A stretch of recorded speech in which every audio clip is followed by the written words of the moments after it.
চলে গেছেন জাফর বিন আবু তালিব।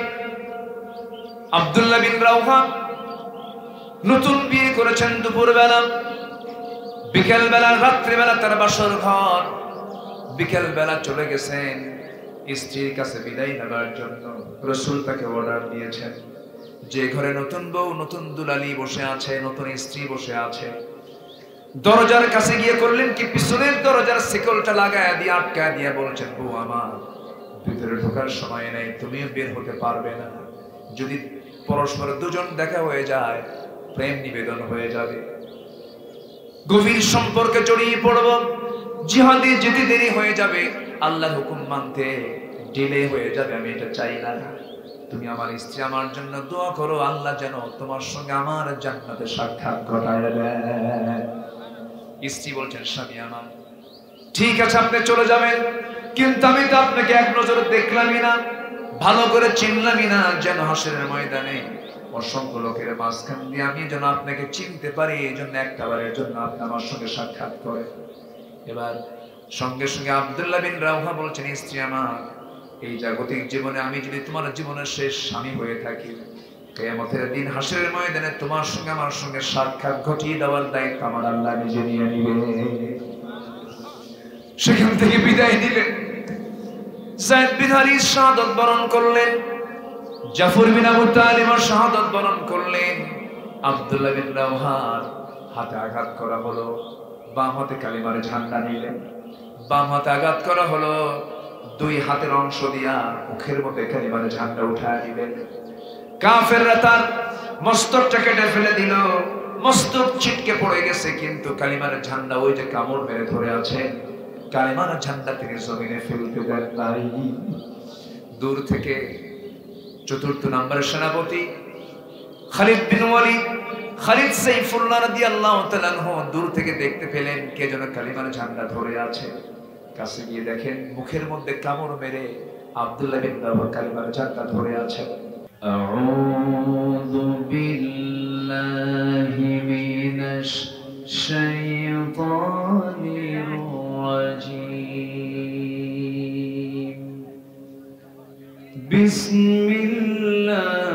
বিসমিল্লাহির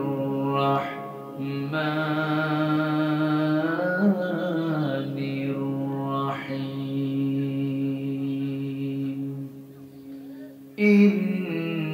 ইন্নাল্লাহা ওয়া মালাইকাতাহু ইউসাল্লুনা আলান নবী يا أيها الذين آمنوا صلوا عليه وسلموا تسليما اللهم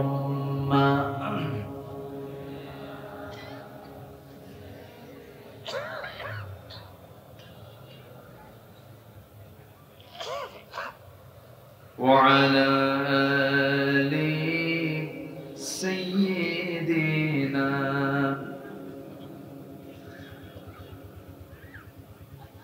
একটু মোহাব্বত দিয়ে নবীর প্রেমে মাতোয়ারা হয়ে আওয়াজ দিয়ে জোরালো কণ্ঠে সবাই বলুন আল্লাহুম্মা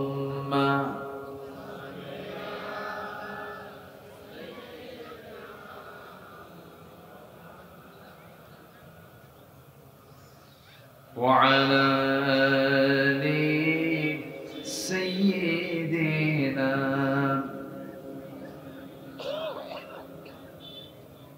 সবাই বলুন বালাগাল উলা বিকামালিহি কাশাফাত তুজা বিজামালিহি حسنت جميع خصاله صلوا سراج الملة تمهي فخر دو عالم دلبار مولاه شريف الأنبياء سخا كل أديان دهره بلغ العلا بكماله كشف الدجى بجماله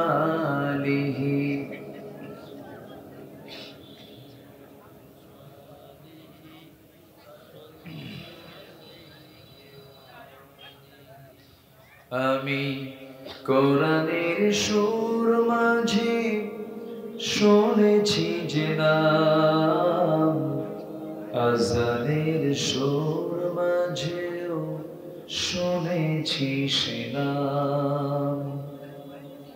ও নাম শুনেছি আমি আমার হৃদয়, হে রাসূল নবীজি তোমায়, হে রাসূল নবীজি তোমায়। সবাই বলি সাল্লাল্লাহু আলাইহি ওয়াসাল্লাম।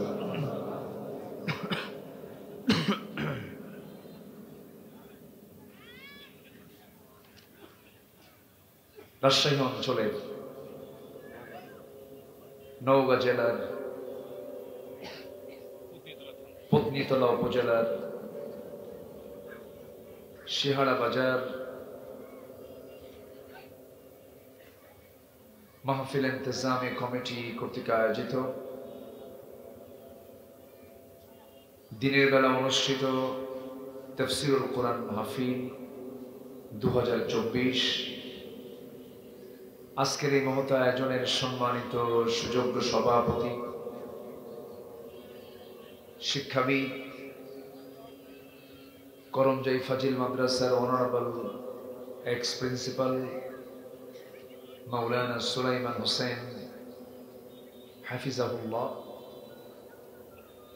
বরেণ্য অতিথি মাননীয় চেয়ারম্যান মহোদয়, আজকের মাহফিলের অন্যতম মেহমান, আমার পূর্বে কথা বলেছেন নন্দিত আলেমে দ্বীন, আমার অনুজ, আমার খুবই কাছের, খুব সুন্দর আলোচনা রাখেন আমার স্নেহধন্য জনাব মাওলানা রিজাউল করিম হাফিজাহুল্লাহ। সামনে উপস্থিত দূরে কাছের বিভিন্ন স্থান থেকে ছুটে আসা কালেমার ঝান্ডাবাহী, তাওহীদের পতাকাবাহী, দ্বীন ইসলামের নরসারদুল বীর মুজাহিদ, প্রাণ প্রিয় সম্মানিত দ্বীনি ভাইরা, আড়ালে বসে আছেন শ্রদ্ধেয়া সম্মানিতা মা বোনেরা। আলোচনার সূচনায় আনুষ্ঠানিকতার মধ্য দিয়ে আমার পক্ষ থেকে আবারও দিল খোলা সালাম, আসসালামু আলাইকুম ওয়া রাহমাতুল্লাহি ওয়া বারাকাতুহু। সবাই কেমন আছেন?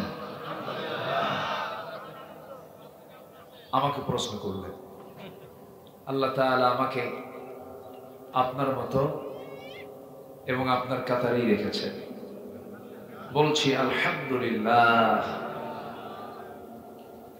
সারাদিনের সকল কাজকর্মের স্থগিত ঘোষণা করে ভর দুপুর বেলা হাজার হাজার মানুষের এই সমাগম এটা প্রমাণ করে এই এলাকার মানুষ ইসলাম প্রেমিক, কোরআন প্রেমিক, দ্বীন প্রেমিক। যিনি আসার বসার তৌফিক দিয়েছেন, কালিমাতুশ শুকর আদায় করি, মুহাব্বাতান জোরালো কণ্ঠে বলে উঠছি আলহামদুলিল্লাহ। আবারও বলছি আলহামদুলিল্লাহ। চিৎকার মেরে বলছি আল্লাহুম্মা ইন্নী আসআলুকা আল হুদা ওয়াত তুকা ওয়াল আফাফা ওয়াল গিনা। সবাই বলি আল্লাহুম্মা লাকা আসলামতু ওয়া বিকা আমানতু ওয়া আলাইকা তাওয়াক্কালতু ওয়া ইলাইকা আনাবতু। আমরা আল্লাহ তাআলার শুকর আদায় করে নিলাম। সম্মানিত হাজিরিন, আমার আগের মেহমান খুব সুন্দর চমৎকার কিছু কথা বলেছেন। আমি শেষ ক্লাসে এসে এলেন তো তেমন নাই, আল্লাহর নগণ্য গোলাম কিছু কথা বলতে চাচ্ছি, আমাকে সময় দিচ্ছেন তো নাকি? কারো তো আপত্তি নেই? বলি ইনশাআল্লাহ। কিছুক্ষণ আগে দুজন ছাত্রের মাথায় আমরা দস্তরবন্দি দিয়ে দিলাম, পাগড়ি প্রদান করা হলো। এর কারণ হচ্ছে তার সিনার মধ্যে আল্লাহ তাআলা উঠিয়ে দিয়েছেন 30 পারা কোরআন। এই সেই কথা না কিন্তু। লা তুহাররিক বিহি লিসানাকা লিতা'জালা বিহি ইন্না আলাইনা জামআহু ওয়া কুরআনাহ। আমার রাসূল যখন কোরআন নাযিল হচ্ছিল তিনি আওড়াচ্ছেন, বারবার মুখস্থ করার চেষ্টা করছিলেন। আল্লাহ বলছেন আপনার জিহ্বা এত নড়ানোর দরকার নাই, আমি আল্লাহ নিজে আপনার সিনার মধ্যে জমা করে দেব। কোরআন মুখস্থ করতে চাইলে মুখস্থ করা সম্ভব না। আল্লাহ যে সিনাটাকে কবুল করেছেন সেই সিনায় কোরআন থাকে। তাহলে এখন বলুন, যে দুজন ছাত্রকে আমরা আজকে পাগড়ি পড়ায় দিলাম, ওটা কি সাধারণ বান্দা না আল্লাহ তাআলা সিলেক্ট করেছেন? নির্ধারিত ওই সিনায় আমি আল্লাহ কোরআন সংরক্ষিত রাখবো। আল্লাহু আকবার। আমরা সন্তান দুটোর জন্য দোয়া করি এবং আমাদের সন্তানের জন্য প্রস্তুতি নিয়ে রাখি। হাফেজের বাপ হওয়া অনেক বড় লাভ আছে। সম্মানিত ভাইরা, এমন যুগে আমরা এসেছি, সন্তান হয়ে নিজের মাকে গলা টিপে হত্যা করে সেই সন্তানটাকে আবার সেই মাকে ডিপ ফ্রিজে রেখে ডাকাতির অভিনয় করে মানুষকে ডেকে ফেসবুকে স্ট্যাটাস দিয়ে জানিয়ে দিচ্ছে আমার মাকে ডাকাতরা মেরেছে। সম্মানিত ভাইয়েরা, এর পেছনের নেপথ্যে বিভিন্ন কথাই আসতে পারে। সামাজিক কিছু কারণ, নারী পুরুষের অবাধ মেলামেশা, যৌনাচার, পাপাচার, নারীর ফাঁদে পড়ে যাওয়া, পুরুষের ফাঁদে নারী পড়ে যাওয়া এবং এগুলোকে উস্কায় দেওয়া। এবং আরেকটা হচ্ছে এখন জুয়া আধুনিক স্টাইলে চলে, অনলাইনে মোবাইলে জুয়া খেলে। বিবিধ কারণে আপনার সন্তান মুহূর্তের মধ্যেই খুনি হয়ে যাচ্ছে, সন্ত্রাসী হয়ে যাচ্ছে, বিপদগামী হয়ে যাচ্ছে। আজকে আমরা কোন সময় একত্রিত হয়েছি, যে সময় নিজের মাকে খুন করতে দ্বিধা করছে না, নিজের বাবাকে খুন করতে দ্বিধা করছে না। কেন? অপসংস্কৃতির আগ্রাসন এগুলোকে শেষ করে দিচ্ছে। অপরদিকে আমার দেশে যারা সমকামী, পায়োকামী, লিভ টুগেদারে বিশ্বাসী, যারা বউদের উলঙ্গ করে নাচানাচি করায়, জেনার দিকে উস্কায় দেয়, সেই লোকগুলোকে আবার উপদেষ্টা পরিষদের সদস্য বানানো হচ্ছে। জোরে বলি নাউযুবিল্লাহ। মুস্তাফা সরওয়ার ফারুকী, তার প্রতিটি নাটক সিনেমার মূল উপজীব্য হচ্ছে যৌন সুড়সুড়ি দেওয়া, আকাম কুকামে উৎসাহ দেওয়া। এই সমস্ত অপকর্মের দৃশ্য আমরা দেখে আসছি এই দীর্ঘ 53 বছর। কেউ 25 বছর, কেউ 16 বছর, কেউ 9 বছর, আর মঈনুদ্দিন ফখরুদ্দিন কয়েক বছর। এই মিলেই সবাই আমরা দেখলাম দেশ চালালো মুসলমান, কিন্তু ইসলাম দিয়ে চালায় নাই, দুনিয়া দিয়ে চালাইছে। আমরা আর এরকম ধোঁকাবাজদের খপ্পরে পড়তে চাই না। যারা মুসলমান তারা ইসলাম দিয়ে চালাবে, কিন্তু মুসলমান ইসলাম দিয়ে চালায় না মানে সে ধোঁকাবাজ মুসলিম, সে মুমিন মুসলিম নয়, প্রকৃত মুসলিম নয়। অতএব সব কিছু দেখা শেষ, আগামীর দেশ আমরা দেখতে চাই কোরআনের দেশ। আসতে কোন সবাইকে রাজি আছেন? সবাইকে রাজি আছেন? আল্লাহ কবুল করুন। জোরে বলি আমিন, আরো জোরে আমিন, আরো জোরে আমিন। সম্মানিত ভাইরা, মাহফিল কমিটি মাদ্রাসা কেন্দ্রিক একটা মাহফিল। এই মাহফিলটা প্রত্যেক বছরই হয় না? প্রত্যেক বছর হয়, এই বছরও হচ্ছে। আপনারা বেজান না খুশি? সবাই খুশি হয়েছেন তো? এদেশের মসজিদ মাদ্রাসা মাহফিল সরকার টাকা দেয় না জনগণ টাকা দেয়? জনগণ। আর 16 বছর বন্ধ করছে কারা? সরকার। যে দায়িত্ব সরকারের, সরকার সে দায়িত্ব তো পালন করেই নাই, বরঞ্চ জনগণ তাদের টাকা খরচ করে মাহফিল করলো, থানার কাছে কমিটি যেতে আসতে জুতার তলাও ক্ষয় হলো। কি সময় আমরা পার করেছি! আমরা একটা মুক্ত নিঃশ্বাস ছাড়তে পারছি এই মুহূর্তে, বলি আলহামদুলিল্লাহ। দোয়া করেন আগামীতে যেন এমন পরিবেশ হয় মাহফিল মসজিদ মাদ্রাসা সব সরকারি টাকায় হবে। জোরে বলি ইনশাআল্লাহ। এমন একটা দিন আসুক, সবাইকে আপনারা চান না? কিন্তু আজকে যেহেতু আসে নাই দিন, সবার কাছে একটু আবদার করব, চাওয়া তো খুব কষ্টের কাজ। আমি একটু আপনাদের কাছে মাদ্রাসার জন্য একটু যদি চাই, প্রথমেই কষ্ট নেবেন? রাগ করবেন? এটাও তো একটা আর্থিক ইবাদত। কিছু ব্যাগ নিয়ে আপনার কাছে যাবে, যে যা পারি আমরা 2, 4, 10, 20, 50। সম্মানিত ভাইয়ের, একটা মেহমান গেলে 1 কেজি গোশত কিনতে 700 টাকা লাগে। 4 আপ্যায়নে বসেছেন, 200-300 টাকা খরচ হয়ে যায়। একটা লোক বিড়ি খেলেও দিনে 20 টাকা যায়। বিড়ি খাওয়া তো সুন্নতে মুআক্কাদা। আচ্ছা যাই হোক, না একটু কমই খেলেন। যে যা পারি আমরা একটু দিল থেকে, ব্যাগ আসতেছে, 2টা মিনিট আমি সময় দিব, এরপর আমরা যথারীতি আমরা আলোচনার দিকে চলে যাব। যে যা পারি আমরা সবাই দেব। জিকির করি সুবহানাল্লাহ। হ্যাঁ, ভলান্টিয়াররা একটু দ্রুত গতিতে, যেন কেউ না টের পায়, কেন বিশৃঙ্খল পরিবেশ যেন না হয়। দ্রুত গতিতে হাত রেডি করেন, পকেট রেডি করেন, অন্যের পকেট না, নিজের পকেট। হ্যাঁ, কারো কাছে যদি কিছু নাও থাকে, যদি পকেটে বিড়ি থাকে বিড়িও দেন, তবু দেন। দেওয়ার আধিক্য গুরুত্ব বুঝাতে নিয়ে আমি কথা বলেছি, আবার এটা করবেন না। জিকির করে সুবহানাল্লাহ।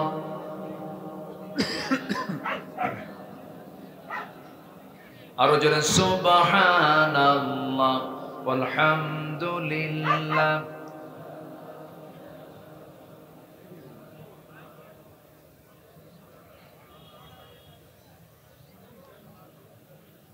লোক সংখ্যা খুব কম হয়ে গেছে, ভলান্টিয়ার এত কম কেন?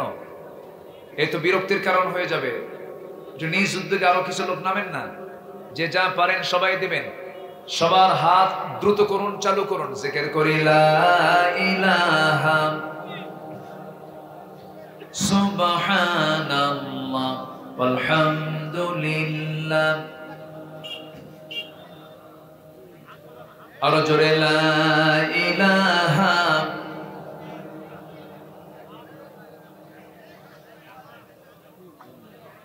জি, দ্রুত গতিতে। এত লোক কম কেন? মানুষ অনুযায়ী ভলান্টিয়ার কম হয়ে গেছে। দ্রুত গতিতে মাহফিলের সৌন্দর্যের ব্যাঘাত যেন না হয়, এটা পরিকল্পিত হওয়া উচিত ছিল। জিকির করে সুবহানাল্লাহ। জি, যদি নেওয়ার কোনো জিনিস না থাকে মাথার টুপি খুলে নেন। জি, যে যা পারেন দেন। জিকির করে আল্লাহ আল্লাহ লা ইলাহা।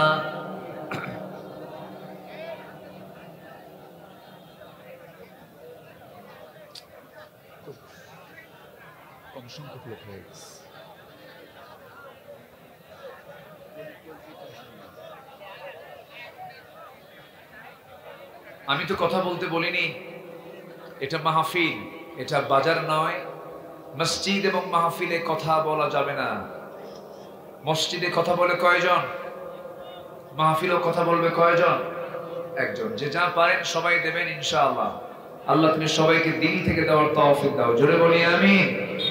জিকির করেন সুবহানাল্লাহ ওয়ালহামদুলিল্লাহ।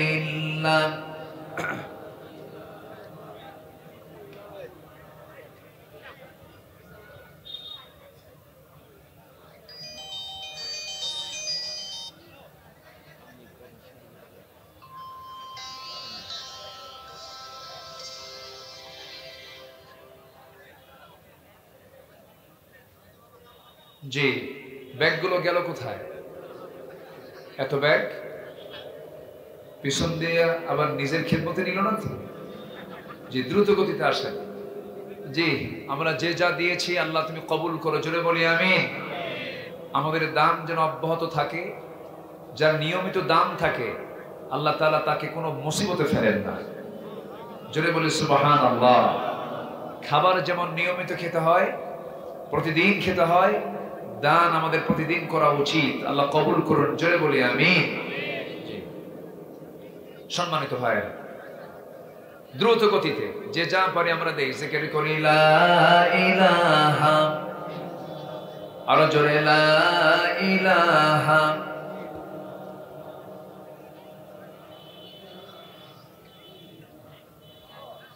লা ইলাহা ইল্লাল্লাহু মুহাম্মাদুর রাসূলুল্লাহ সাল্লাল্লাহু আলাইহি ওয়াসাল্লাম। আসুন আমরা এখন আলোচনার দিকে চলে যাই। এখানে ব্যাগ থাকবে কিন্তু এখন হিসাব হবে না। হিসাব তাহলে করলে একটু দূরে করতে হবে, তাছাড়া আওয়াজ হবে। শুধু বিসমিল্লাহ দিয়ে ফোন মেরে দেন, আল্লাহ যেন টাকা ডাবল বানায় দেন। করতেও তো পারেন, আল্লাহ পারেন না? পারেন। বরকত দেওয়ার মালিক কে? আসতে বলবেন না কে? আল্লাহ তাআলা। আসুন আমরা এখন আলোচনার দিকে চলে যাই। আমরা আখিরাতে আছি না দুনিয়ায় আছি? বলেন, আমরা আখিরাতে না দুনিয়াতে? আচ্ছা, দুনিয়ায় আছি। দুনিয়ায় কি সবসময় থাকবো? যাব কি না? এই বিশ্বাস সবার আছে তো? মরে যাওয়ার পরে কি আর কোনো জগৎ আছে? মরে যাওয়ার পরে কি আর জগৎ নাই? সেই জগতের নাম হচ্ছে আখিরাত। সেই জগতের নাম কি? আখিরাত। আল্লাহ তাআলা এই কোরআনে 30 পারা জুড়ে কথা বলেছেন। এর মধ্যে আল্লাহ তাআলা শুধু আখিরাত নিয়ে কথা বলেছেন 10 পারা। বলেন কয় পারা? 10 পারা। আর বাকি কথা বলেছেন 20 পারা। তাহলে আখিরাতের গুরুত্ব কিন্তু সবচাইতে বেশি। আমাদের টার্গেট থাকতে হবে আখিরাত। আখিরাত যদি কারো ভালো হয়ে যায় এটাই হচ্ছে তার সফল জীবন। আর আখিরাত যদি তার নষ্ট হয়ে যায়, দুনিয়া জুড়ে আপনি প্রেসিডেন্ট হলেন, আপনি বিশাল বড় পদ পদবি পেলেন, কিন্তু আখিরাত আপনার জন্য মাইনাস। এই দুনিয়ার ক্ষণিক জীবনের কোনো কিছু পাওনা, এটা আপনার কোনো পাওনা নয়, এটা লস প্রজেক্ট। এই জন্য আমরা আখিরাত পেতে চাই না দুনিয়া পেতে চাই? বলেন বলেন বলেন বলেন। কিন্তু আল্লাহ তাআলা দোয়ার মধ্যে বলে দিয়েছেন কি? আগে দুনিয়া না আগে আখিরাত? আগে দুনিয়া না? হ্যাঁ। যারা পারেন আমার সঙ্গে ঠোঁট মিলিয়ে বলুন, রব্বানা আতিনা ফিদ দুনিয়া হাসানাতাও ওয়া ফিল আখিরাতি হাসানাতাও ওয়া কিনা আযাবান নার ওয়াজআলনাল জান্নাতা মা'আল আবরার। জোরে বলুন আল্লাহু আকবার। দুনিয়া যদি সুন্দর না হয়, আখিরাত সুন্দর হবে কেমনে? দুনিয়ার জীবনকে সুন্দর করে সাজালেই তো আখিরাতটা সাজানো হয়ে যাবে। এই জন্য দুনিয়ার হাসানা দরকার আগে, দুনিয়ার প্রস্তুতি আগে দরকার। দুনিয়াকে সুন্দর যদি আমরা করতে পারি, আখিরাতটাও সুন্দর হয়ে যাবে। এই জন্য আমরা দুনিয়াকে সুন্দর করব কি দিয়া? আসতে বলবেন না, কি দিয়া? সুন্দর হবে তখন যখন আমি সাজাবো সব কিছু, ব্যক্তি, সমাজ, পরিবার, রাষ্ট্র, ব্যবসা, প্রশাসন, আইন, সব জায়গায় আমাকে চালাতে হবে কি দিয়া? কোরআন দিয়ে। তাহলে আমার জন্য দুনিয়া কি হয়ে যাবে? সুন্দর হয়ে যাবে, সাজানো হবে, গোছানো হবে। কিন্তু দুঃখজনক হলো সত্য, কোরআনটাকে অনেকে শুধু তেলাওয়াতে মানতে চান, নামাজে মানতে চান, রোজায় মানতে চান, হজে মানতে চান, দান সদকায় মানতে চান, কিন্তু কোরআন পার্লামেন্টে যাক, কোরআন দিয়ে প্রশাসন চলুক, কোরআন দিয়ে ক্যান্টনমেন্ট চলুক, কোরআন দিয়ে বঙ্গভবন চলুক, কোরআন দিয়ে সচিবালয় চলুক, এটা অনেকে স্বীকারই করতে চান না। আসতে বলে, আসতে বলে, আছে না নাই? আচ্ছা, এখানে আমাদের একটু বোঝার বিষয় আছে। অনেকে ভাবেন আমি ইসলামটাকে ব্যক্তিগত জীবনে ভাববো, মানবো, এটাকে আবার রাজনীতির ফিল্ডে নিয়ে আসতে হবে কেন? এটা কিন্তু একটা কনসেপ্ট, একটা চিন্তা অনেকে। ইসলাম একটা ধর্ম, ধর্ম ধর্মের জায়গায় থাকবে, রাষ্ট্র রাষ্ট্রের জায়গায় থাকবে, এরকম একটা চিন্তাধারার মানুষ আমার দেশে খুব কম অংশ না বেশি অংশ? কথাটা বুঝবেন। কিন্তু শুধু সুরের ওয়াজ শুনলেই হবে না, বুঝের ওয়াজ শুনতে হবে, ঠিক কিনা বলেন? আমার দেশে এমন সুরের ওয়াজ আছে, 2 ঘন্টার বক্তৃতা, ওয়াজ করতে করতে বক্তা নিজেও কান্দে, শ্রোতাও কান্দে। ওয়াজের পরে যখন বলা হলো ওয়াজ শুনলেন, বুঝলেন কি? কানলাম তো ঠিকই, বুঝি নাই কিছু, তাহলে তো হলো না। আমাদের সুরের পাশাপাশি বুঝের দরকার আছে না নাই বলেন তো?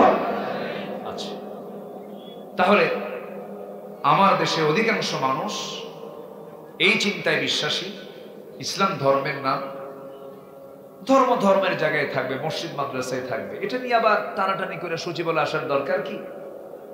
এটা নিয়ে আবার ওই কি বলে ক্যান্টনমেন্টে নিয়ে আসার দরকার কি? আমরা আমাদের ইসলামটাকে নামাজের মধ্যে রাখতে চাই। ব্যক্তিগত জীবন আমরা ধর্মকে মানব, রাষ্ট্রীয় জীবনে মানার কোনো দরকার নাই। এই জাতীয় চিন্তা যদি কারো মধ্যে থাকে, তার ঈমান আছে না গেছে? আসতে বলবেন না, তার ঈমান আছে না গেছে?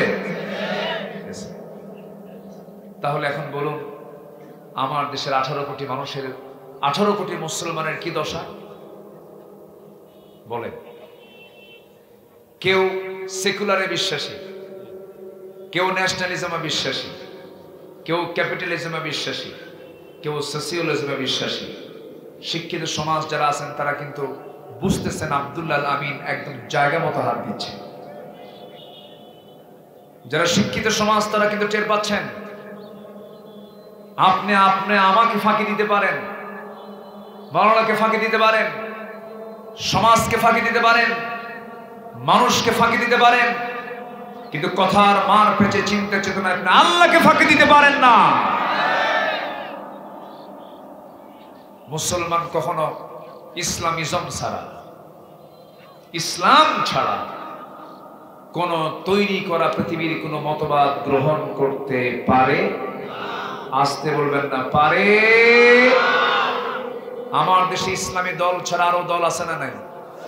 ওরা কোনোদিন কি ইসলাম চাবে? আসতে তারা কি চাবে কখনো? যারা ইসলাম চাবে না তাদের সাথে কি মুসলমান যেতে পারে? এগুলো বললেই তো আমরা দোষী হই, এগুলো বললে আমরা একটা মহলের কাছে আমরা দোষী সাব্যস্ত হয়ে যাই।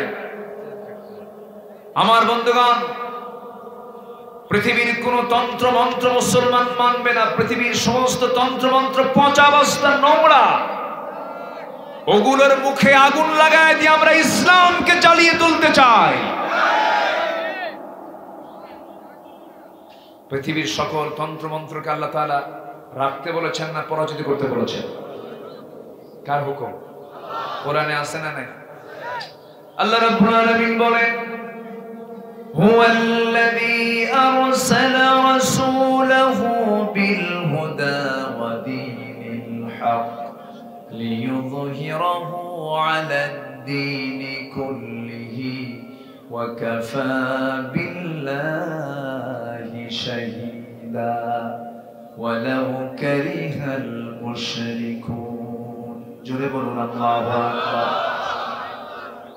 কাফিরদের জ্বালা হবে, মুশরিকদের জ্বালা হবে।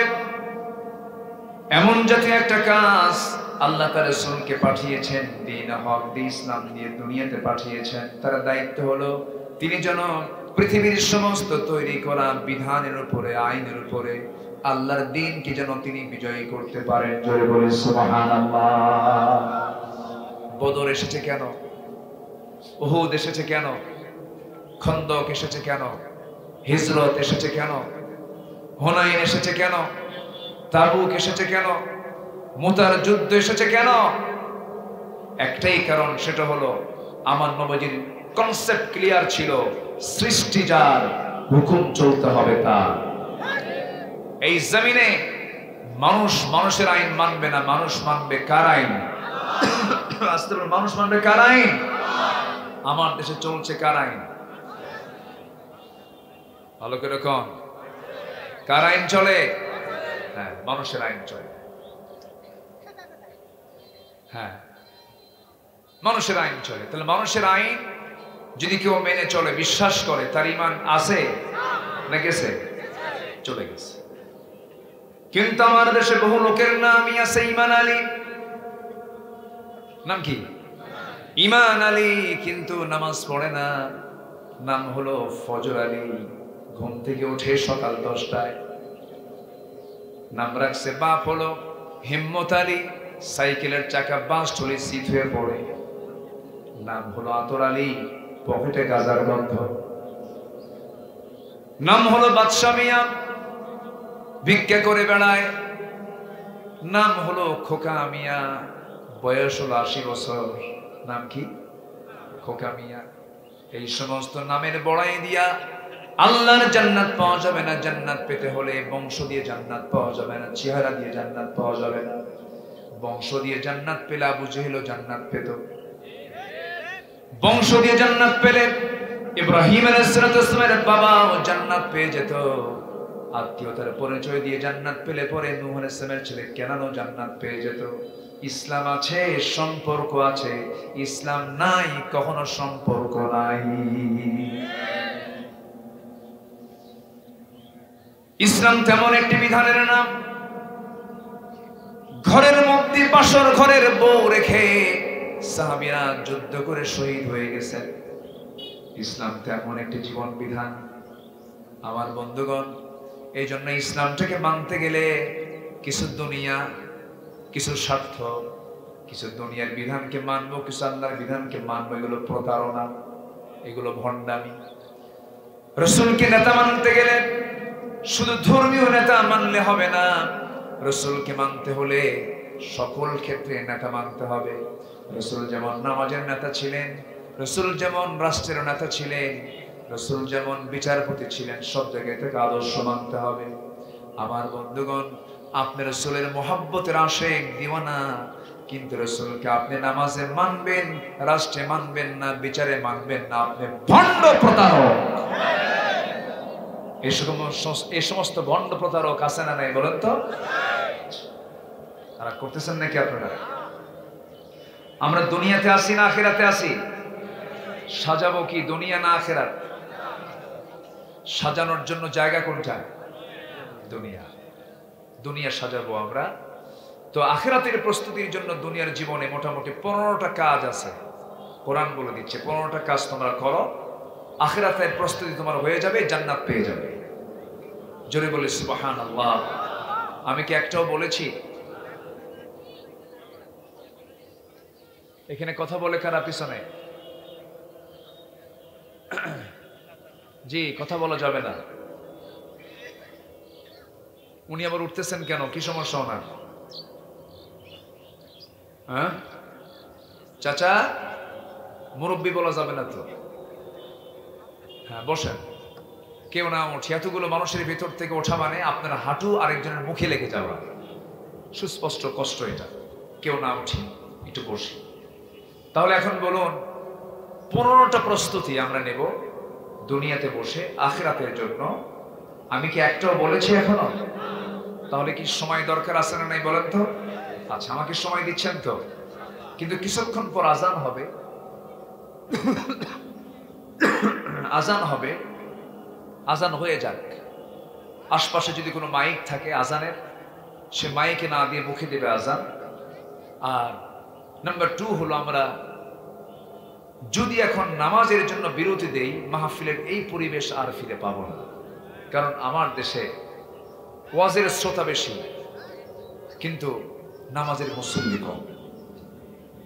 আমি লজ্জা দেব না যদি যারা বসে আছেন এখানে, আমি মনে করি আমার দেশে গড় অনুযায়ী মাহফিলে যে সমস্ত শ্রোতাগুলো আসে, নামাজি বেশি না বেনামাজি বেশি? বলেন, বেনামাজি বেশি। হুজুর ওয়াজ শুনতে খুব মজা লাগে, কিন্তু নামাজ খুব কষ্টকর। কি কষ্ট পাচ্ছেন নাকি আপনারা? আমি কিন্তু বাস্তব কথাগুলো বলছি। আমি আশ্চর্য হয়ে যাই, গোটা দুনিয়ার ভিতরে আমার মনে হয় একমাত্র বাংলাদেশ, শুধু বাংলাদেশের মুসলমানরাই অধিকাংশ বেনামাজি। আপনি পাকিস্তান যান, এরকম পাবেন না। আপনি ইন্ডিয়া যান, এমন পাবেন না। আপনি মালয়েশিয়া যান, ইন্দোনেশিয়া যান, তাদের নামাজের একটা বিশাল সংখ্যক মুসলমান, তারা নামাজি।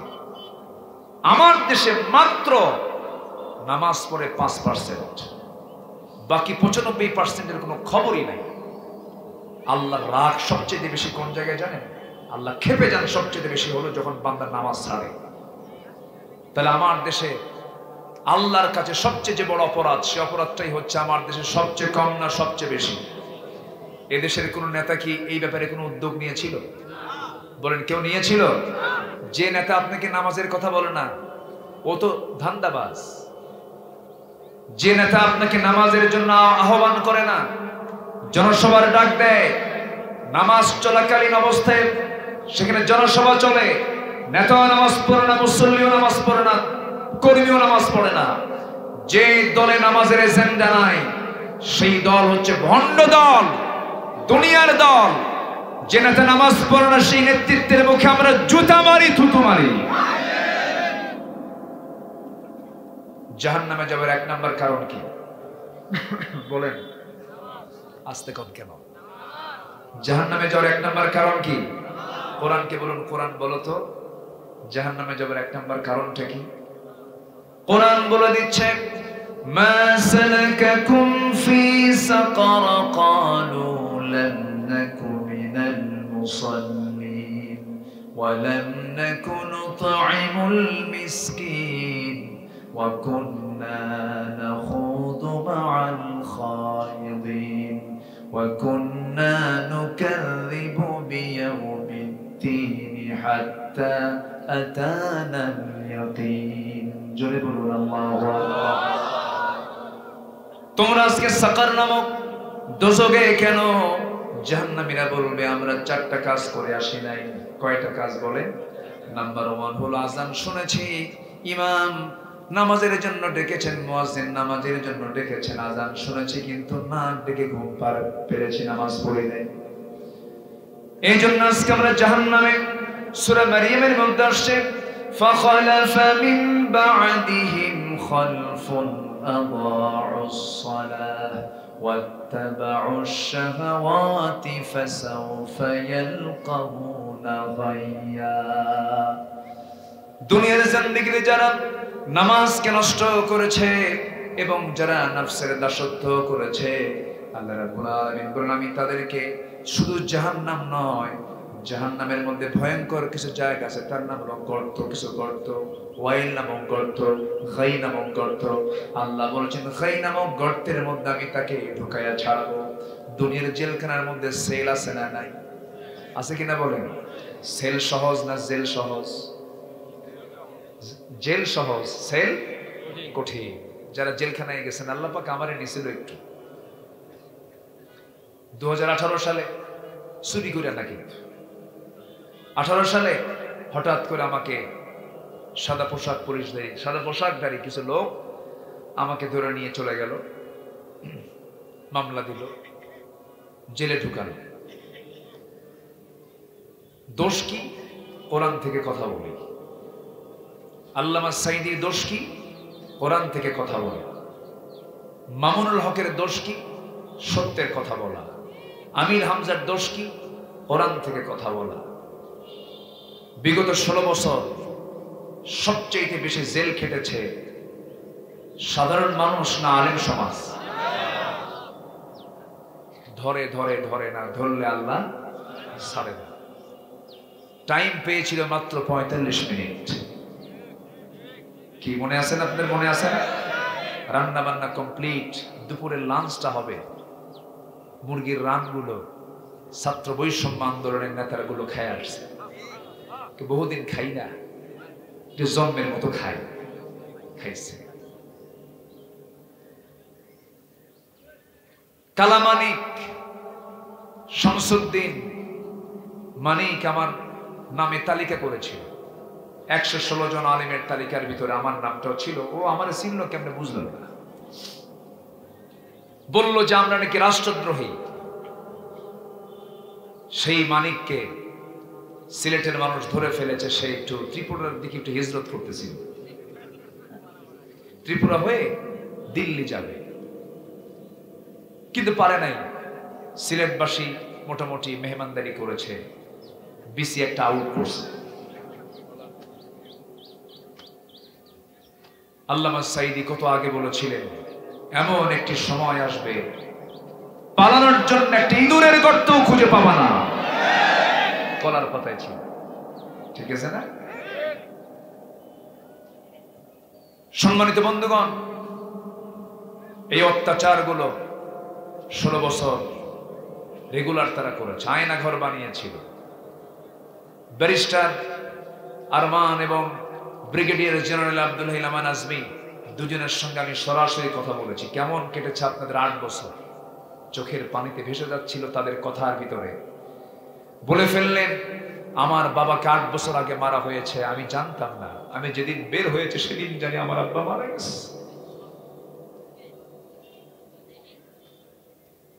ব্যারিস্টার আজমি ব্রিগেডিয়ার আজমি বললেন, এই 8টা বছর আকাশের সূর্যের চেহারা আমি দেখতে পাইনি।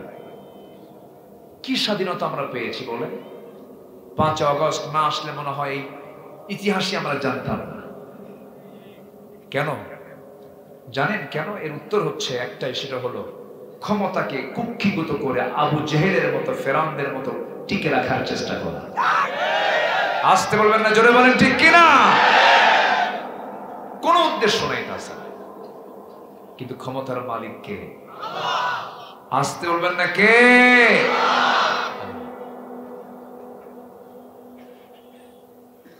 12 কোটি মানুষ গাছের গোড়ায় নাড়া দেবে, মামু বাড়ি দিল্লি গিয়ে পড়বা। একদম সোজা কোথায় গিয়ে পড়ছে? সম্মানিত ভাইয়েরা, যে জাতির নেতৃত্বে যখন অহংকার ঢুকেছে, সেই নেতৃত্বের পতন ঘটিয়ে দিয়েছেন তিনি কে? বারবার কথা আসলেই শুধু বলে রাজাকার। সর্বশেষ যখন বলেছে রাজাকারের সন্তানরা চাকরি পাবে, একটা কথা, একটা অহংকার তাকে মাটির সঙ্গে মিশিয়ে দিয়েছে। এই দেশ এক গোষ্ঠীর না সবার? বলেন বলেন বলেন বলেন, একার না সবার? এই দেশ কারো বাবার নয়, এই দেশ কারো স্বামীর নয়। কেউ ভাবে আমার বাবার দেশ, কেউ ভাবে আমার স্বামীর দেশ। মাঝখানটা আমরা শেষ। আমরা এগুলো দেখতে চাই না। আমরা আগামী দিন দেখতে চাই কোরআনের দেশ। রাজি আছেন কারা কারা? হাত উঁচু করে দেখা।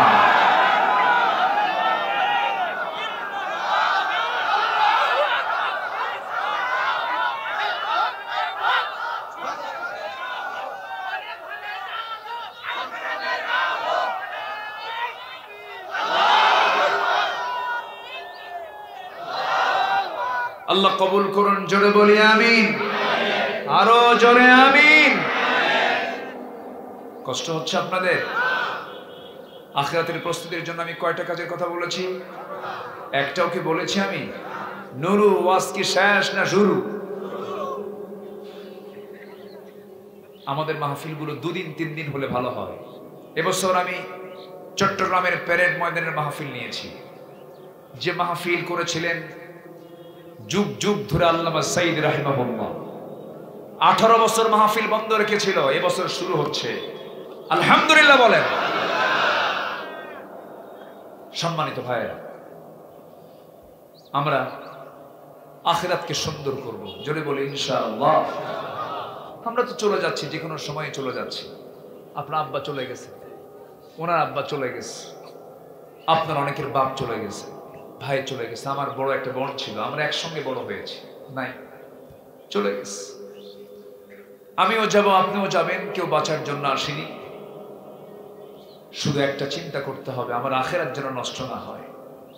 আখিরাত যেন, দুনিয়া যা হয় হোক, আখিরাত নষ্ট করা যাবে। আমার বন্ধুগণ, আখিরাতকে সুন্দর করার জন্য প্রস্তুতি নিতে হবে 15টা। নাম্বার 1 হলো আল্লাহ রাসূলের প্রতি সন্দেহযুক্ত ঈমান নয়, আল্লাহ নবীর প্রতি দ্বিধাহীন ঈমান আনতে হবে। জানমাল দিয়ে জিহাদ করতে হবে। আল্লাহ রাব্বুল আলামিন সূরা হুজুরাতের 15 নম্বর আয়াতে বলেন, ইন্নামাল মুমিনুনা আল্লাযীনা আমানু বিল্লাহি ওয়া রাসূলিহি সুম্মা লাম ইয়ারতাবু ওয়া জাহাদু বিআমওয়ালিহিম ওয়া আনফুসিহিম ফি সাবিলিল্লাহ উলাইকা হুমুস সাদিকুন। জোরে বলুন আল্লাহু আকবার। মুমিন তো তারাই যারা আল্লাহর প্রতি এবং নবীর প্রতি বিশ্বাস এনেছে সন্দেহ ছাড়া। কি ছাড়া বলে? সুম্মা লাম ইয়ারতাবু। এখানে অনেক বড় আলেম বসে আছে, কোন সন্দেহ নিয়ে আসা যাবে না। সন্দেহ তখনই দূর হবে যখন কোরআনকে নিয়ে যারা গবেষণা করবে। তাদাব্বুর,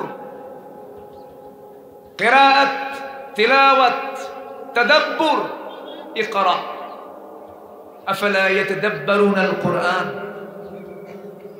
তিলাওয়াত, ওয়ারাত্তিলিল কুরআনা তারতিলা। এগুলো সব থাকতে হবে। শুধু কোরআন কিরাআত করলে হবে না, কিরাআত, তিলাওয়াত, দিরাসাত, তাদাব্বুর সব থাকতে হবে। আল্লাহ কবুল করুন, জোরে বলি আমিন। মাদ্রাসা, এটাই তো মাদ্রাসা না? এটা কি? আচ্ছা, কেজি স্কুল। কেজির ওজন বেশি না শেরের ওজন বেশি? এই জন্য বাচ্চাদের গায়ের যে ওজন, ব্যাগের ওজন তার ডাবল। ছাত্রের পিঠ এরকম বাঁকা হয়ে যায়। এত বই লাগবে না, আপনার সন্তানকে বড় করার জন্য একটা বই যথেষ্ট। আসতে কন কেন? জোরে বলুন ঠিক কিনা? একটা বই দেন, সব ঠিক হয়ে যাবে। মাদ্রাসায় দিয়ে দিবেন চোখ বন্ধ করে।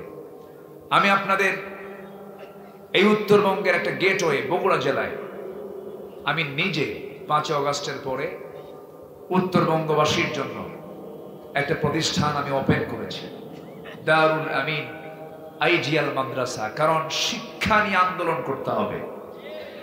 এদেশের শিক্ষানীতি ধ্বংস করার জন্য ব্রিটিশের সময় থেকে শুরু করেছে। এই জন্য শিক্ষা ব্যবস্থাকে ঢেলে সাজানোর দরকার আছে না নাই? বিসিএস ক্যাডার কোরআন সূরা ফাতিহা পড়তে পারে, আছে না? ওযুর ফরজ কয়টা? 16টা। কে ভুল বললা? কে তাহলে 18টা হবে।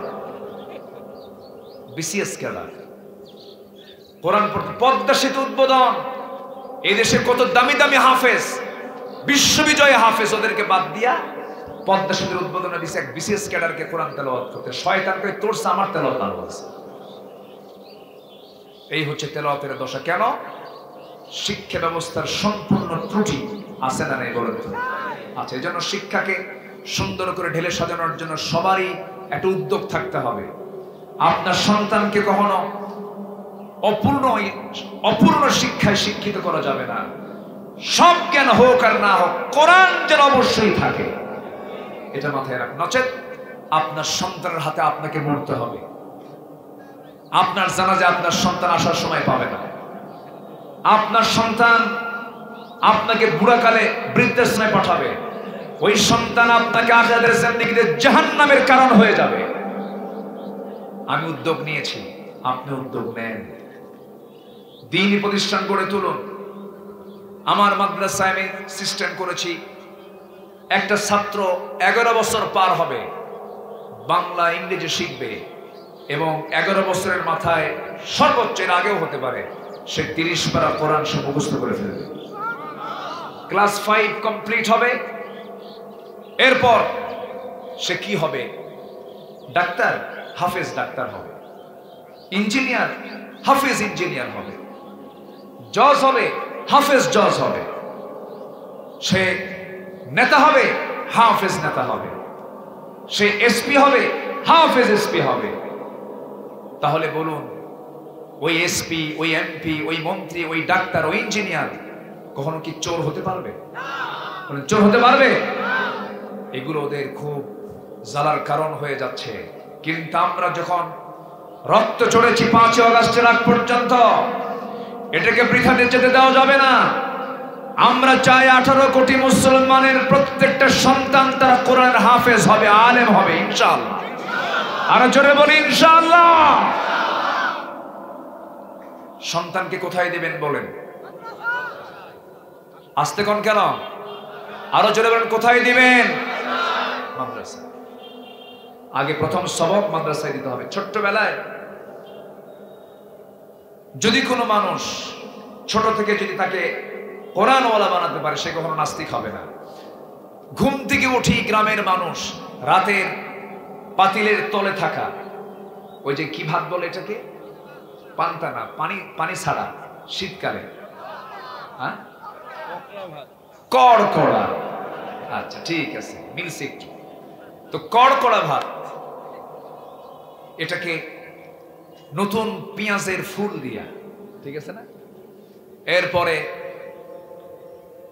মরিচ দিয়া, পেঁয়াজ দিয়া, রসুন দিয়া, আর খাঁটি সরিষার তেল দিয়া যদি একটা মই ডলন দেন, কথা কি বুঝতেছেন?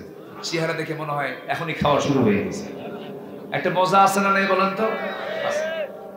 আপনি সেই সকালের কম দামি খাবারটা আপনি খেলেন, সারাদিন আপনি যদি এরপরে যদি পোলাও, কোরমা, বিরিয়ানি, জর্দা, দই, মিষ্টি সব খেলেন, ঢেকুর উঠবে কোনটা? ওই রসুনে। কেন? পেট উদ্বোধন হয়েছে রসুন দিয়া। আপনার সন্তান উদ্বোধন হবে দুনিয়াতে কোরআন দিয়া। রাজি আছেন সবাই? চোখ বন্ধ করে মাদ্রাসায় দিবেন। রিজিক নিয়ে যে চিন্তা করে তার ঈমান নাই। কি কথা ঠিক আছে না? রিজিকের ফয়সালা কার? আল্লাহ। আমার সন্তান কি করে খাবে, আমি করব কি, আমার কি, মানে এরকম হতাশ যারা আছে তার মধ্যে ঈমানের সমস্যা আছে না নাই? কোনদিন আপনি দেখতে পাবেন না, আল্লাহি আল্লাহি, কোন মাদ্রাসার কোন ছাত্র কোথাও বসে নাই, কর্মহীনতায় নাই, কোথাও না কোথাও কিছু করছে সে। বলি আলহামদুলিল্লাহ। এই জন্য চোখ বন্ধ করে দিয়ে দিবেন, মাদ্রাসায় দিবেন। এইখানে মাদ্রাসাটা আমরা দোয়া করি এটা দাওরায়ে হাদিস হয়ে যাক, আল্লাহ কবুল করুন, জোরে বলি আমিন। আচ্ছা, তাহলে 1 নাম্বার শিখলাম আমরা আল্লাহ রাসূলকে মানবো, বিশ্বাস করব সন্দেহ নিয়া না দ্বিধাহীন? দ্বিধাহীন, কোনো সন্দেহ রাখা যাবে না। সন্দেহ দূর হবে কি দিয়া? কোরআন দিয়া। এরপর আল্লাহ রাব্বুল আলামিন বলছেন জান এবং মাল দিয়ে জিহাদ করতে হবে। আল্লাহ রাব্বুল আলামিন এখানে আগে মালের কথা বলেছেন, এরপরে জানের কথা বলেছেন। জানের মায়ের চাইতে মালের মায়া কম না বেশি? জানের মায়া নেই? আস্তে কর। জানের মায়া আছে না নাই? আচ্ছা, জান আগে না মাল আগে? হ্যাঁ, মাল আগে।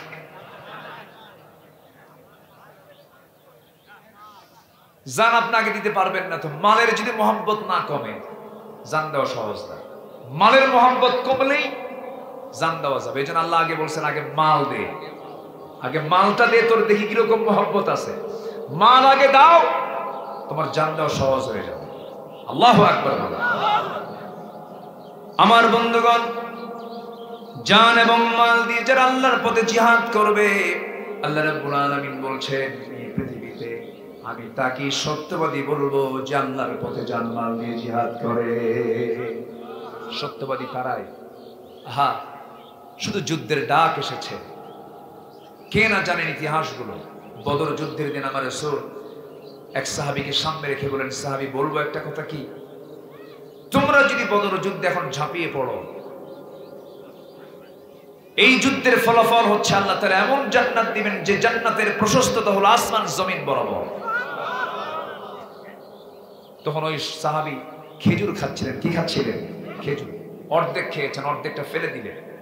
রাসূল বললেন, ফেললা কেন অর্ধেকটা? হুজুর, এতটুকু সময় যে খাবো তাও তো লস, দেরি করবো না, এক্ষুনি ঝাঁপিয়ে পড়লাম। আল্লাহু আকবার। আমরা প্রিপারেশন নিয়ে আগামী রমজান থেকে নামাজ ধরবো, এরকম আছে না কিছু? এরকম অনেকে আছে, আগামী রমজান থেকে ভালো হয়ে যাবে, এরকম আছে না? আর সাহাবী কি করলেন? খেজুর অর্ধেক খায়, কি করলেন? ফেলে দিলেন। অর্ধেক খেজুর ফেলে দিয়া যুদ্ধে ঝাঁপিয়ে পড়লেন। মুতার যুদ্ধের কথা কে না জানেন? 1 লক্ষ রোমান সৈন্য, সেই সময়ে তৎকালীন দুনিয়ার সবচেয়ে বড় পরাশক্তি রোমান। 1 লক্ষ রোমান সৈন্য পাঠায় দিয়েছে। নবীর কানে যখন সংবাদ চলে গেছে, আমার নবীজি বললেন, সাহাবীরা, যুদ্ধের ডাক এসেছে, কারা কারা যাবে? লাব্বাইকা ইয়া রাসূলুল্লাহ। আমার নবীর সামনে 3000 সাহাবী জড়ো হয়ে গেলেন। কয় হাজার? 3000। নবীজি বললেন, আমার কলিজার টুকরা পালক পুত্র যায়, এইদিকে আসো, তাআল, এইদিকে চলে আসো। চলে আসলেন। জাফর, আমার চাচাতো ভাই, আবিসিনিয়ায় হিজরত করেছো, আসো আমার পাশে দাঁড়াও। এরপরে বলছেন, আব্দুল্লাহ বিন রাওহা, সামনে চলে আসো। মোট কয়জন হলো? 3 জন হলো। রাসূল বললেন, ও সাহাবীরা, তোমাদেরকে সাক্ষী বানায় দিলাম, আমার যায়েদকে 1 নাম্বার, আমার চাচাতো ভাইকে 2 নাম্বার, এবং আমার সাহাবী আব্দুল্লাহ বিন রাওহাকে 3 নাম্বারের সেনাপতি বানালাম। মুনাফিকরা সঙ্গে সঙ্গে চিন্তা করলো, সেনাপতি হয় 1 জন, হয়ে গেছে কয়জন? 3 জন, মানে 3টাই মরবে। মুনাফিকদের বুদ্ধি কম না বেশি? ওদের বুদ্ধি কম চলে না বেশি চলে? এই কথা বলে স্ত্রীর কপালে শেষ চুম্বন এঁকে দিয়া ওই যে ঘর থেকে দূর মেরেছেন, পিছন দিয়ে সন্তানগুলো বারবার ডাকে ডাকে আব্বা আব্বা বলে, একটা বারের জন্য পিছনে তাকান নাই। চলে গেছেন জাফর বিন আবু তালিব। আব্দুল্লাহ বিন রাওহা নতুন বিয়ে করেছেন। দুপুরবেলা, বিকেলবেলা, রাত্রিবেলা তার বাসর ঘর। বিকেলবেলা চলে গেছেন স্ত্রীর কাছে বিদায় নেবার জন্য। রাসূল তাকে অর্ডার দিয়েছেন, যে ঘরে নতুন বউ, নতুন দুলালি বসে আছে, নতুন স্ত্রী বসে আছে, দরজার কাছে গিয়ে করলেন কি, পিছনের দরজার শিকলটা লাগায় দিয়ে আটকায় দিয়ে বলছেন, বউ আমার, ভিতরে ঢোকার সময় নেই, তুমিও বের হতে পারবে না। যদি পরস্পর দুজন দেখা হয়ে যায়, প্রেম নিবেদন হয়ে যাবে, গভীর সম্পর্কে জড়িয়ে পড়ব, জিহাদে যেতে দেরি হয়ে যাবে, আল্লাহর হুকুম মানতে ডিলে হয়ে যাবে, আমি এটা চাই না। তুমি আমার স্ত্রী, আমার জন্য দোয়া করো, আল্লাহ যেন তোমার সঙ্গে আমার জান্নাতে সাক্ষাৎ ঘটায় দেয়। স্ত্রী বলছেন, স্বামী আমার, ঠিক আছে আপনি চলে যাবেন, কিন্তু আমি তো আপনাকে এক নজরে দেখলামই না, ভালো করে চিনলামই না, যেন হাসরের ময়দানে অসংখ্য লোকের মাঝখান দিয়ে আমি যেন আপনাকে চিনতে পারি, এই জন্য একটাবারের জন্য আপনি আমার সঙ্গে সাক্ষাৎ করেন। এবার সঙ্গে সঙ্গে আব্দুল্লাহ বিন রাওহা বলছেন, স্ত্রী আমার, এই জাগতিক জীবনে আমি যদি তোমার জীবনের শেষ স্বামী হয়ে থাকি, কিয়ামতের দিন হাসরের ময়দানে তোমার সঙ্গে আমার সঙ্গে সাক্ষাৎ ঘটিয়ে দেওয়ার দায়িত্ব আমার আল্লাহ নিজে নিয়ে নিবে। সেখান থেকে বিদায় দিলেন। যায়েদ বিন হারিস শাহাদাত বরণ করলেন, জাফর বিন আবু তালিব শাহাদাত বরণ করলেন। আব্দুল্লাহ বিন রাওহার হাতে আঘাত করা হলো, বাম হাতে কালিমার ঝান্ডা নিলেন, বাম হাতে আঘাত করা হলো, 2 হাতের অংশ দিয়া মুখের মধ্যে কালিমার ঝান্ডা উঠায় দিলেন। কাফেররা তার মস্তকটা কেটে ফেলে দিল, মস্তক ছিটকে পড়ে গেছে, কিন্তু কালিমার ঝান্ডা ওই যে কামড় মেরে ধরে আছে, কালিমার ঝান্ডা থেকে জমিনে ফেলতে দেন নাই। দূর থেকে 4th নম্বরের সেনাপতি খালিদ বিন ওয়ালিদ, খালিদ সাইফুল্লাহ রাদিয়াল্লাহু তাআলা আনহু দূর থেকে দেখতে পেলেন কে যেন কালিমার ঝান্ডা ধরে আছে। কাছে গিয়ে দেখেন মুখের মধ্যে কামড় মেরে আব্দুল্লাহ বিন রাওহা কালিমার ঝান্ডা ধরে আছে। হাত দিয়ে টান মারেন, মাথা সহ চলে আসে, কানের মধ্যে মুখ ঢুকায় বলে, ভাই আব্দুল্লাহ, আমি হলাম খালিদ বিন ওয়ালিদ। মুখ থেকে কালিমার ঝান্ডা খুলে আসলো। কালিমার ঝান্ডাটা হাতের মধ্যে নিয়ে খালিদ বিন ওয়ালিদ 3000 সৈন্যকে এক জায়গায় করলেন।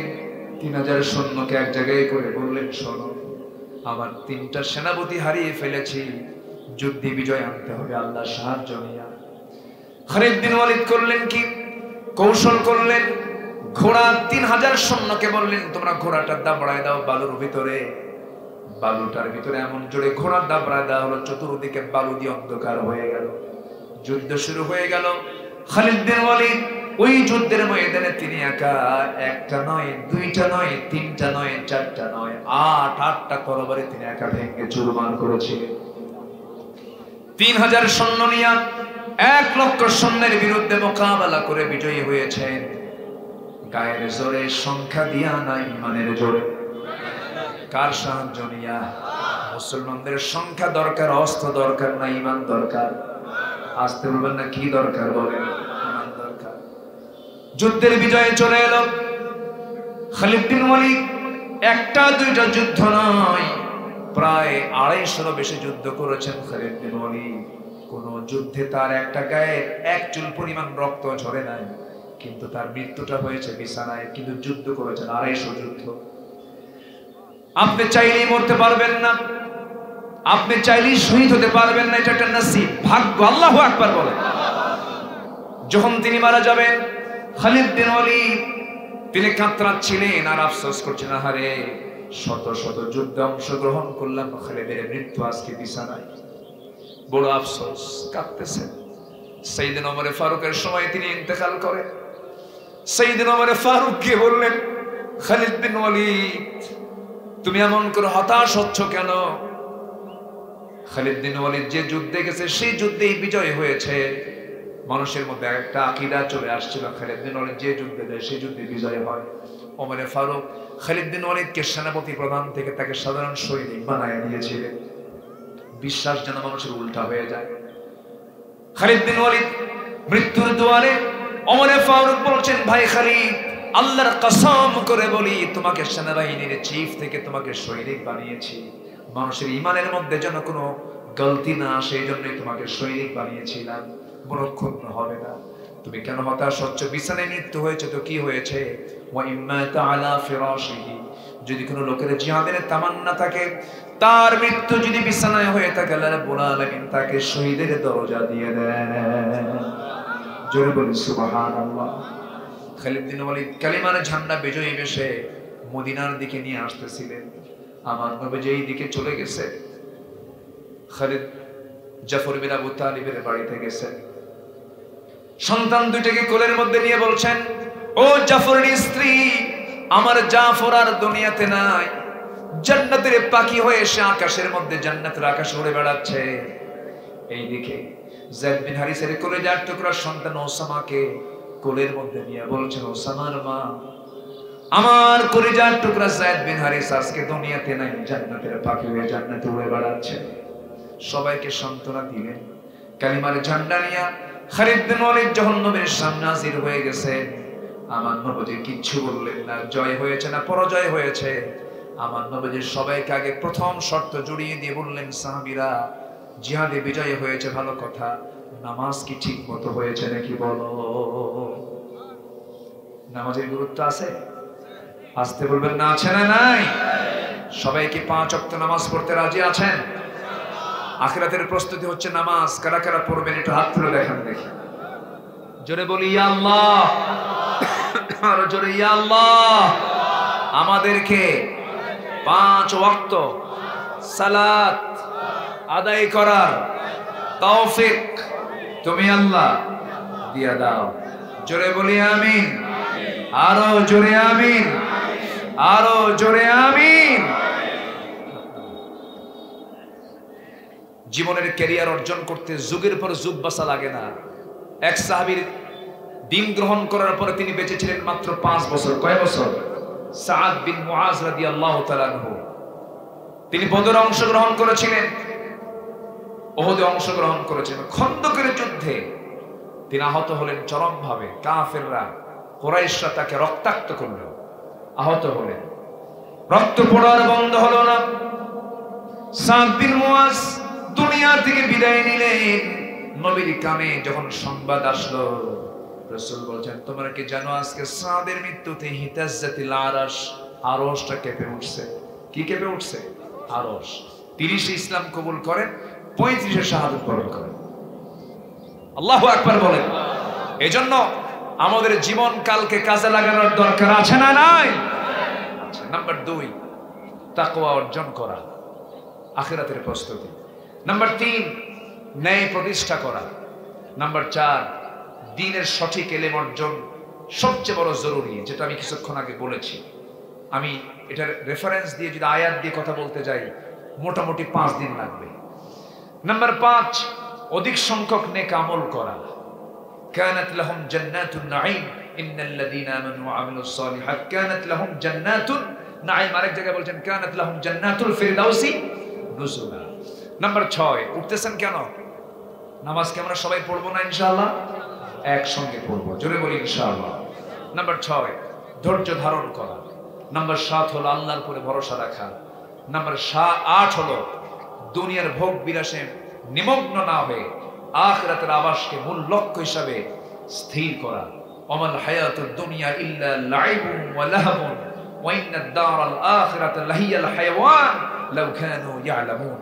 নাম্বার 9 হলো নিজেকে এবং পরিবারকে জাহান্নামের আগুন থেকে বাঁচানোর চেষ্টা করা। কু আনফুসাকুম ওয়া আহলিকুম নারা। নাম্বার 10, তওবা করা। নাম্বার 11, আল্লাহর পথে এক্সপ্যান্ড করা, ব্যয় করা। ব্যয় করলে তার আমলনামার সওয়াবগুলো ডাবল ডাবল ডাবল ডাবল হয়ে যায়। আল্লাহু আকবার বলেন।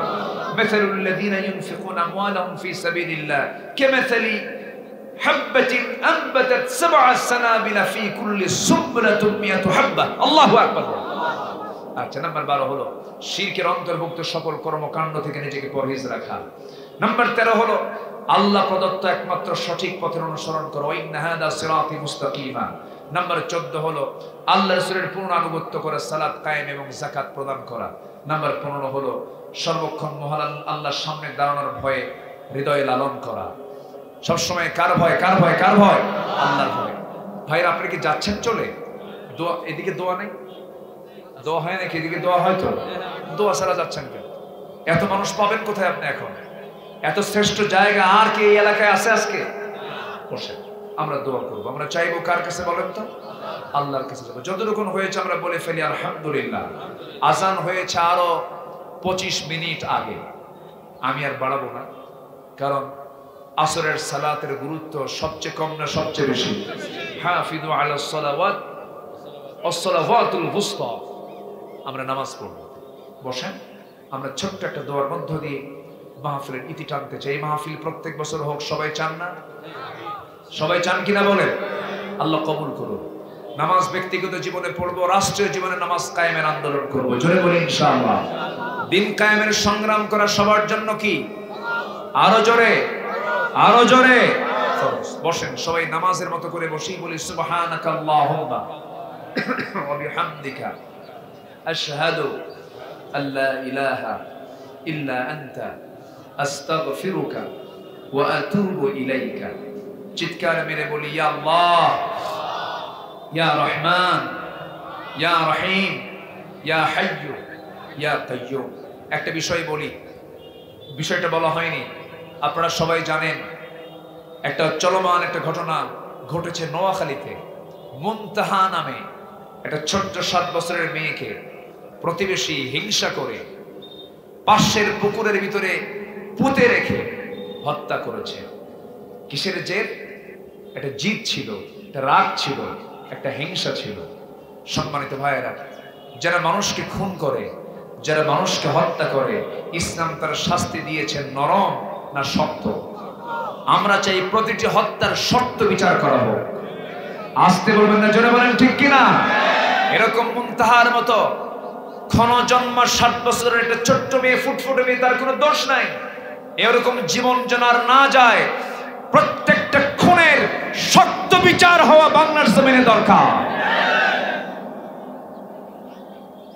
খুন যেই করুক না কেন, খুনি তো খুনি। এই পৃথিবীতে সবচেয়ে বড় অপরাধ হলো খুন করা।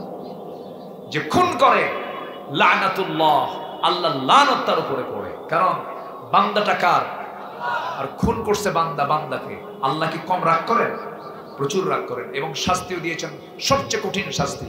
আমরা মুনতাহার এই ক্ষণ জীবনের এই অবসান থেকে এই শিক্ষা নেব, হিংসার মধ্য দিয়ে, জিদের মধ্য দিয়ে এমন অপকর্মের পুনরাবৃত্তি যেন বাংলার জমিন আর না ঘটে। আল্লাহ সবাইকে বোঝার তৌফিক দান করুন, জয় বলি আমিন।